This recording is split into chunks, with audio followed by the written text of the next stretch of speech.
यहाँ पर मैंने इस अंदाज़ में फेंका जैसे मैं ना पूरा पाकिस्तान फ़तह करके आया। आज मैं काम से ज़रा जल्दी आ गया था। जल्दी आने का ये रीज़न था कि मुझे कहीं जाना था। फिर मैंने बड़ी बड़ी सफाई की। सफाई करने के बाद जो मेरे फेवरेट वाले कपड़े थे ना, वो मशीन में गंदे पड़े हुए थे, वो मैंने निकाले।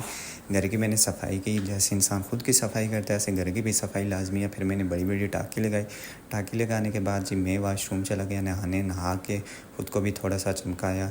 उसके बाद में मैंने मैले कपड़ों की इस्त्री की। इनसे जो स्मेल आ रही थी ना पूछे। मैंने फिर भी इस्त्री की। इस्त्री करने के बाद आप लोग तो ये ज़रूर कहेंगे तो कि तुमने गंदे कपड़े क्यों पहने, तो लेकिन भाई मेरी मर्ज़ी।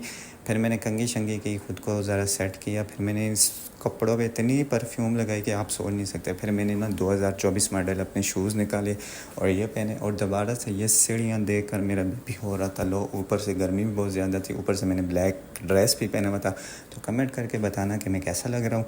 बाकी मुझे फॉलो करें, लाइक करें और वॉइस ओवर में कोई